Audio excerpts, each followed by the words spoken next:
welcome. So we're live on air today. My name is Deborah and this is the Be Well, Live Well Wellness Show. Today in the studio we have Peter, the Mindset Explorer, on the show. And Peter is a mind-body specialist who focuses on treating chronic pain, emotional distress, by addressing the often overlooked nervous system and its ability to produce debilitating neuroplastic pain and symptoms. He does this by using an approach he labels the Explorer method, which combines cutting-edge neuroscience with advanced somatic therapies such as pain processing therapy, and also Dr. Gabor Maté's compassionate inquiry, and also reprocessing therapy and cryohacking. He believes we have entered a new era for treating chronic pain and symptoms, one in which suffering and sufferers are finally healing and reclaiming their lives. Welcome, Peter. Yeah, thank you so much for having me, Deborah. To have you on the show today. Yeah, thank you. So before we dive into the nitty-gritty and deep, lovely, juicy bits that we have lined up today, I'm going to imagine that our listeners might be hearing for the first time words like neuroplastic pain and neuroscience with advanced somatic therapies and cryohacking. Would you speak into and share what neuroplastic pain and neuroscience with advanced somatic therapies are, so the listeners can learn and understand a little more? Yeah, absolutely. And I think the best thing to do is just really really oversimplify it and give nice analogies to help people understand. And I think, you know what, everybody experiencing chronic pain and emotional pain, if you're out there and doctors are implying that maybe it might be in your head, there's nothing that they can do, you've exhausted all opportunities, you can do so much to significantly reduce your symptoms, if not heal them. So I just wanted to say that we have entered a whole new era when it comes to treating chronic pain conditions as well as emotional pain as well. So but when it comes to neuroplasticity, it's the first time hearing that essentially your brain has this phenomenal ability called neuroplasticity, which is its ability to rewire, change and adapt itself based on whatever it is that you're experiencing. So let's just say, for example, if I wanted to learn a new language, the more that I practice writing and learning and speaking, the more I'm directing my energy in that direction, then neural pathways in the brain start forming and becoming stronger to the point where it's like verbal diarrhea, I'm just speaking with ease. Another thing then, if I break my right arm, my good arm, but if I have to write with my left, I'm going to write like a child with my left, but then if I'm forced to kind of write with my left hand side, the more that I practice, the more engaged in that activity and experience that, then obviously those neural pathways form, get stronger, and then I'm able to write, coordination's better, and I can go a bit faster then as well. And again, if you have, if someone had Alzheimer's, or sorry, not Alzheimer's, but a stroke, and part of the brain suffered necrosis, lack of oxidation, and it's unable to function properly, now parts of the brain is going to rewire itself to be able to compensate for that injury. So that's kind of neuroplasticity at play, and it's happening all the time. It's happening with you and me right now. So it's this whole idea now is that, okay, what has this got to do with chronic pain? If you think about it, if I tripped and broke my ankle, where is the pain? Okay, the pain is felt in my ankle, but sensory nerves in the ankle are being shoved up all the way to my spinal cord, to the brain. And then the brain will form these pathways and will produce pain. My fight or flight is activated and it's sending inflammatory signals and pain down into my ankle. The reason I'm saying that is when you hurt yourself, initially there's an emotional response. Straight away you're afraid, oh my God, I did something wrong. There's going to be, you might be upset with yourself because I wanted to go out with my friends or something, or I can't go away on holidays now because of this. When that emotion then subsides, then there's all this kind of problem solving part of our brain that activates then as well. How did this happen? How am I going to get better? So now there's a rationalizing part of the brain that's also activated. And then after you get better, and hopefully you do get better after a few weeks, you're going to learn from what just happened. So you're going to adjust yourself, your behaviors will be a bit different. You'll be behaving in different ways to make sure that doesn't happen again. So there's always a learning response as well. So my point is, there's always an emotional, always a rationalizing, always a learned response to any form of pain. The thing is with chronic pain, that becomes overstimulated because of whatever stress that we're experiencing in our life, whether it's related to work-related stress, family stress, health-related stress. It keeps the body in that agitated, hyperactive state, and it kind of locks into that kind of pain, fear cycle, keeping us experiencing pain. So that's kind of neuroplasticity, I guess, and advanced somatic therapy then is this, it's really mind-body approach. where I always said to my clients, your body's always communicating with you the only way they know how, through emotion, memory, thought, and sensation. And it doesn't matter if you can prove that or not, but just that shift of perspective changes everything. Because when we experience any kind of pain, we don't want to feel it. We want to distract ourselves from it, we want to numb ourselves from it, we want to just separate it from our bodies, but it's impossible to do that. But our attempt to do that is creating this resistance within us, and it's communicating back to the nervous system, yeah, this is a problem, this is a threat, we need to get rid of this. And so we have to just be able to, okay, how are we going to process those sensations? What emotions are behind those sensations? What memories are popping up? How is that showing in my body? And applying these advanced applications, pain reprocessing therapy, and Dr. Gabor Maté's approach to be able to regulate the nervous system. Brilliant, that sounds really, really good. And to touch in on a few points there and to go a little bit deeper, say if somebody was in one of those fight or flight or freeze response, how would somebody know that they're in that response? And going on from that as well, can you touch in some ways that people, when they're in those responses, might try to numb out, or like, so that people, if they're listening, they can really either identify, actually this is me, I noticed that I do this, and begin to develop that awareness around what's going on in their body. But sometimes just might be a little bit unconscious, you know? Exactly, and we have all this, it's automatic behaviors really, you know, and so to answer your question, I guess physically, if you're always experiencing muscle tension in the jaw, in the hands, doesn't matter what you do, what massage or stretching that you do, it's always that underlying kind of stress that's there. If your breathing is more kind of shallow, if you're getting heart palpitations, if you've always digestive problems, if you're always easily irritable and frustrated, if you get angry quite quickly, if you're unable to sleep, if you've restlessness, if you're always pacing around, you're always on edge, they're all clear signs that your default state is really survival response. You know, you're in that dysregulated state, and just being aware of that is the first step. You know, it's kind of shining light on that, because we're just kind of experiencing life, we're just in it, and we're not really processing what's really kind of going on. Because you know, if you ever feel angry, your body's going to respond physically in that way. You know, you're going to get hot flushes, you're going to get tense, your mood's going to be completely affected, your heart rate's going to go up, your blood pressure's going to go up. If you feel sadness, your body's going to respond in a different way. If you feel another emotion, it's going to respond in a different way. And naturally, we don't want to feel those unpleasant emotions or feelings, so naturally we want to push it away, do everything we can not to feel it. And that's the paradox. The more that we do that, it means we're resisting it, we're pushing it to the side, but that then is just reinforcing those neural pathways in the brain, and it's kind of amplifying, and it's kind of brewing in the background, you know, and that's how we become more susceptible to chronic conditions, whether it's chronic physical pain, IBS, functional neurological disorder, all these various things, fibromyalgia, that's a massive one.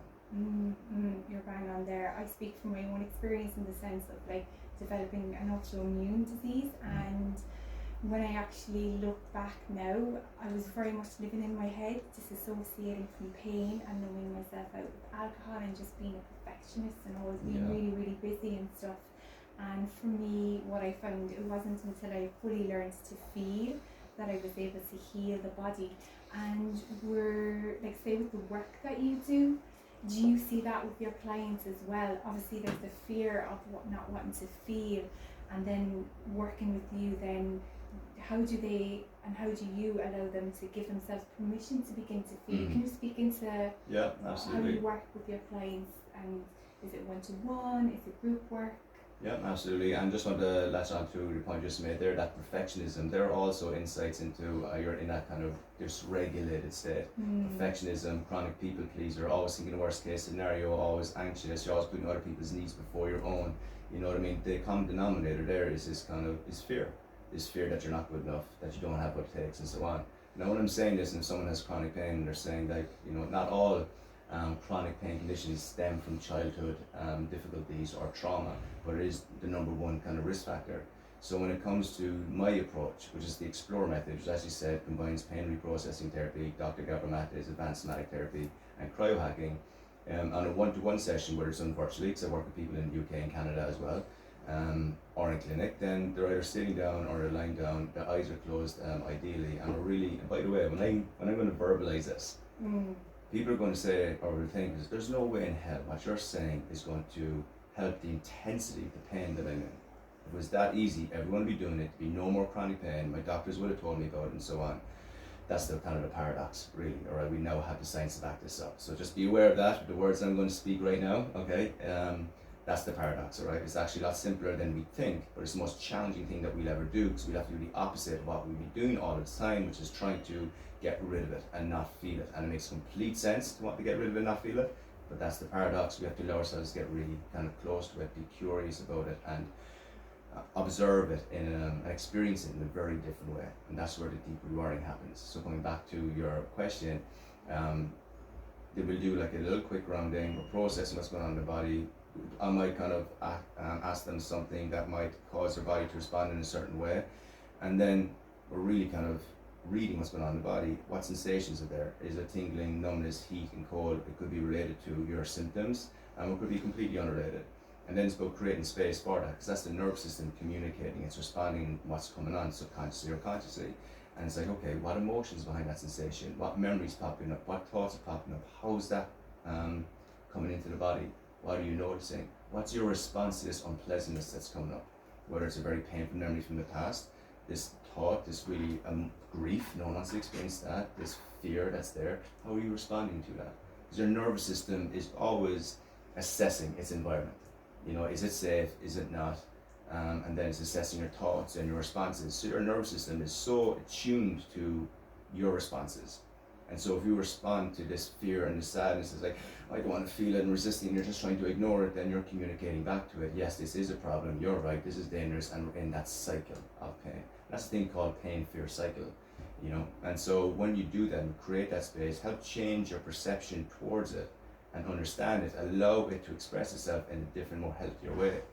My God, the response is incredible. The amount of times people would text me next day after 1 or 2 sessions, are like, I'm 70% better. Especially with fibromyalgia. I love working with people with fibromyalgia. For some reason, the response is it's quicker, it's more noticeable, because people with fibromyalgia have so many different types of symptoms.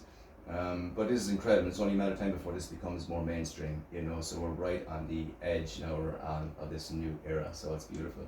Yeah, it's exciting times to be in, and in my own experience and in your experience too as well, it's really interesting to see how the body is literally like our history. It stores every emotion, even the ones like that we don't even remember.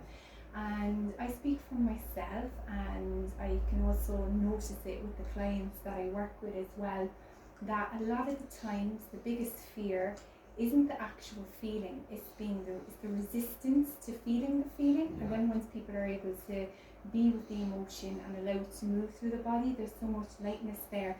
Can you share a story that was like really like inspirational? You don't have to say any names, but it's all confidential. But would you have a story to share, say, with the clients that you worked with, or somebody that you know that was going through chronic pain, and then it was almost like such a transformation, like after a session? Yeah, there was one, and it happened right in front of me. You know, when I was working with her, she was lying down, had a history, and is aware of kind of traumatic stuff that happened in her life, and you know, chronic kind of a pelvic hip problem. And as we're working it through, it can get very emotional this now, right? Because we're revisiting really unpleasant things and memories. Not all the time, maybe memories aren't popping up. It might be just working with the chronic pain, the fear associated with chronic pain. I have to live this the rest of my life. Oh my God, it's going to get worse. And you're just working within that. That's absolutely fine. But a lot of the time, like I said, it's the number one risk factor is that difficult childhood upbringings where you don't feel validated by mom and dad, even though they loved you so much, or kind of the big T's, as people say, the physical, emotional, sexual abuse, and so on. And so this was a big T kind of moment, and revisited a memory that popped up, going through the whole process. What is she feeling throughout her whole body? Being able to create space for that, allow to express in different ways by doing these different somatic practices. And it's going to be very visual as well. And ultimately then she was able to visualize herself back then when this thing happened, observing herself in that moment. And you're really helping her to visualize that as much as possible if she feels comfortable to it. It's very important. It's not going into any agenda or anything like that. It's only what they can tolerate or what they want to do. And then it's be able to, like, what did that person need in that moment? You know, what did they really feel and believe about themselves? What can you do right now with them?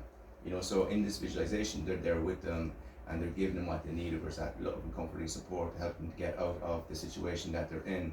And the thing is, and this is the neuroscience now coming in again, is that the brain doesn't know the difference between a visualization and what's actually happening in real life. You know, the same chemicals are being produced, neural pathways are forming. So this might seem all, and back in the day, I'm a physical therapist for the past 12 years, and back in the day, if people told me this kind of stuff, I'd be like, all right, okay, it's kind of like hippy dippy, maybe not kind of for me stuff. I wanted all spinal adjustments, myofascial releases, things like that. But now I know the neuroscience, right? And when she did that, my God, it was just an immense relief. She's like, oh my God, I can feel my pelvis actually touching the plinth, the massage table. And she felt a profound, energetic, emotional release there. And since then, now she doesn't really feel the pain anymore, and she knows there's still a bit more stuff there to do. But my God, if we're unable to process really difficult situations like that, we don't have that emotional support in that moment, then those neural pathways stay activated. It doesn't feel safe, it's dangerous, and it doesn't matter what else happens, so much good stuff happens in your life. At that point, you felt really unsafe, and your nervous system now is wired for that. So it's that was a beautiful experience there for her. And you witness that more often than not, actually. It's really amazing. Brilliant. And touching there, so you mentioned the different T's. We have small T's, which means trauma, small traumas, big traumas. I can imagine working with people, it's really, really important to create a space for them so that they can feel safe and held, especially when things are coming up. How are you able to create a safe space for the clients that you work with? Yeah, and that's the number one thing, I guess. Whoever you go to, feeling safe. In other words, do you feel comfortable? Do you feel like you're not judged? Do you feel like you're actually being seen by this person who's going to help you, or are you just another person kind of coming in type thing, right? And that will straight away put up the barrier. So it's up to us as therapists, as practitioners, to be able to create that space, non-judgmental, kind of compassionate, empathetic space, and then for allow them to go through this kind of process. As a practitioner, I have to emotionally regulate through it as well, because they might say something or experience something that might kind of trigger me as well, and in that moment I have to self-regulate as well, which is very important. Because if I don't, and I get agitated or I get in my head, then that energetic transference is going to be there, because energy is the first line of communication. Everything else then is secondary, tertiary, and so on, right? But energy is the first line of communication, so that's really, really important. And I don't know if I answered your question. What was the other part of my question? So I asked you about how to, it's important that people need to feel safe, and how do you help your clients to feel safe when you're bringing them through processes? Yeah, exactly. And actually what you said there as well, the big T's and the little T's. Do you know what? Emotional pain is inevitable. It's part of the human experience. It's unavoidable. We are born into this world as a big fleshy blob of cuteness, all right? And we're put in the arms of hopefully a lovely mum and dad. But mum and dad have their own stresses, their own worries, their own fears. They grew up in a certain way, and it's the child is so attuned to mum and dad and their body language, their tone of voice, everything for survival. They need to, and any time that emotional attunement is disrupted because mum or dad had a really stressful day, they're tired or something happened and they're really, really worried and stuff like that, that baby is going to sense that. And babies will, in a sense, internalize that, not consciously, it just happens. The same way if someone walks in here and they're incredibly anxious, straight away just by observing them.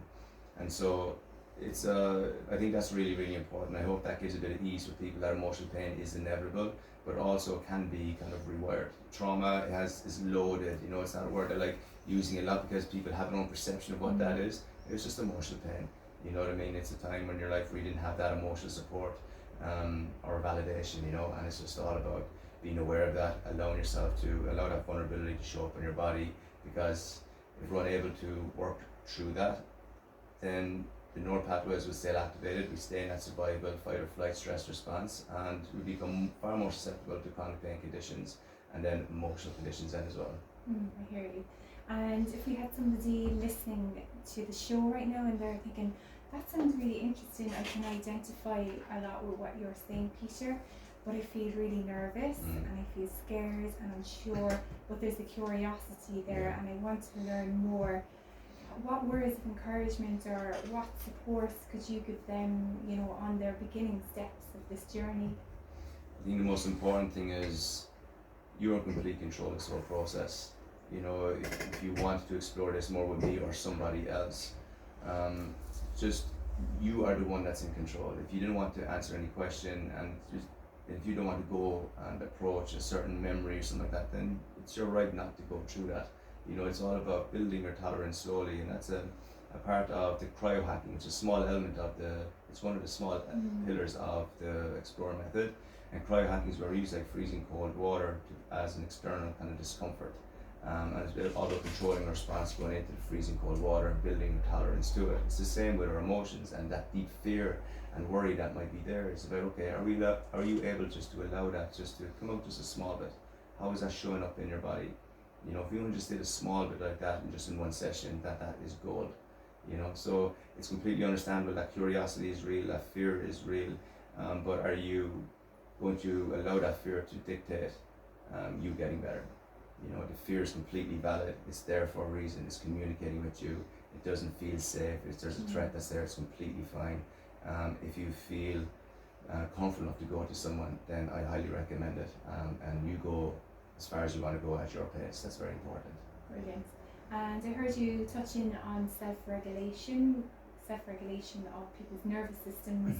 Have you any tips to help people who are listening who might be in that state of stress? Tips that they can take away today to help calm and soothe their nervous system? Yeah, there's a few things you can do. And again, and the other thing is when people mention things like breathwork, meditation, mindfulness and all that, they're absolutely incredible because they soothe the nervous system. But they can also be used as healthy coping mechanisms to help you not feel something. But we want to feel, that's the paradox. So we can use all these really healthy, amazing, powerful tools. But if we're going in with the intention of trying to get rid of feeling this way, then essentially we're communicating back to the nervous system, yes, it's a problem, and we're still kind of reinforcing that subconscious fight or flight freeze response. And so, sorry, I just lost my trail of thought there, but so then breathing is going to be a really important one. When you stop doing those practices, then that can get quite uncomfortable again. So the whole idea is that deep rewiring. But in the meantime, we can just do various box breathing exercises where you're kind of breathing in slowly for 4 seconds, holding it for 4 seconds, slowly breathing out again for 4 seconds, and just repeating that process. Because what that's ultimately doing, you have the vagus nerve is your only brain nerve that actually goes beyond the head, all the way down through the body, through the torso. And so when you do breathe this way, because it passes through the diaphragm, your breathing muscle there in your rib cage, it's almost like it's compressing and decompressing it, almost like a massage, and that's activating the rest and digest response. So it's the opposite of the fight or flight. So just breathing like that is very, very powerful. You can also just do more kind of elaborate breathing, like the Wim Hof one, where it's like, and just keep on doing that for, like, say, a couple of minutes, and then you just scream into a pillow if there's a lot of built up anxiety or anger or frustration that's there. That's a really nice kind of release. But a big one is to do the opposite of what you would typically do when you're experiencing pain or when you're in fight or flight. You know, when we're in fight or flight, we're definitely restricted, our breathing is more labored and so on. We're trying to avoid situations. Are you able to just to breathe, use your breath to be able to hack you out of that automatic stress response? And that sounds really good. Like, it sounds like just taking charge of your own body with the power of your minds and breath. So before we wrap up, it's been really, really lovely talking to you. How can people get in contact with you, and do you have any events coming up? Yeah, absolutely. So I'm the Mindset Explorer. The email is peter@themindsetexplorer.com. On social media, I'm the Mindset_Explorer. We can do one-to-one sessions. That's a big one, whether it's virtual or in person. I'm also going to be creating online programs as well, where we do like a diagnostic assessment and so on. And we also do rewilding events as well, which we do every single month for people to contact us regarding that. Powerful breathwork, somatic healing practices as well. Brilliant, thank you so much. It's been an absolute pleasure. Yeah, thank you so much for having me. Today, talking to you. So next week on the show, we're going to be speaking to Nicola O'Sullivan, a yoga teacher and energy practitioner. So really, really good show to look forward to. That brings us to the end of our show today. Until next time, be well, Deborah. Thank you. Who can I talk